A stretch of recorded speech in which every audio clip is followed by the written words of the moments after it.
Good afternoon.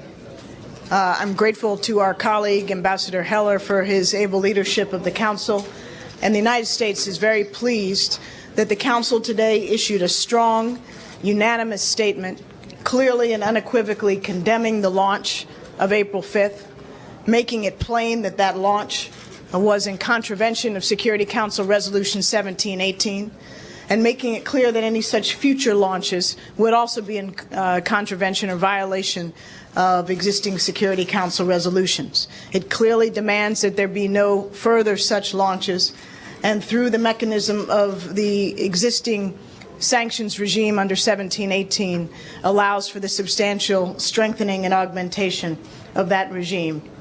Each of these elements were of importance to many members on the Council, of course, including my own government, and we're very pleased that a great deal of hard work, cooperation, and collaboration among the members of the Council, and critically important, of course, Japan and South Korea, came together to enable this very strong and, we believe, positive outcome.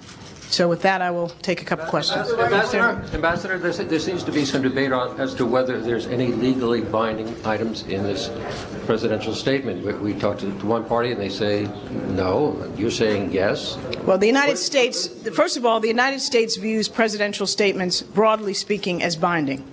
In this instance, it is more than binding in that it adds to an existing Chapter 7 sanctions regime. So in our view, there is no doubt that the measures that will be imposed as a consequence of this presidential statement by the 24th or the 30th of April will occur and will be binding. Ambassador, what is the U.S. plan in terms of submitting a list of entities and goods to the Sanctions Committee? Do you have it ready? What's going to be on it, broadly speaking? Sorry. Bill. Thanks, Bill.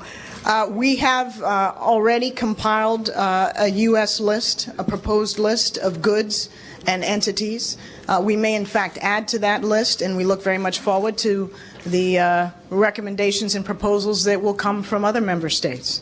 Those will all be reviewed by the Sanctions Committee, and we will agree which of those in total will constitute the addenda to those annexes under paragraph 8 of 1718. Tell us about how many, what type of the launch. What does the launch mean? Why isn't there the reference to the missile long-term or a satellite? What does this signify? It clearly refers to the launch that occurred on April 5th.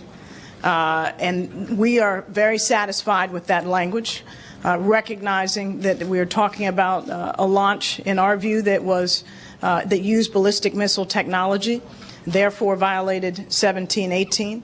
The U.S. view is that what likely was on top of that missile with ballistic missile technology was a failed satellite. I think most members of the Council have come to the same conclusion. In any case, one of the elements of the resolution of the presidential statement that we are most appreciative of is the clear-cut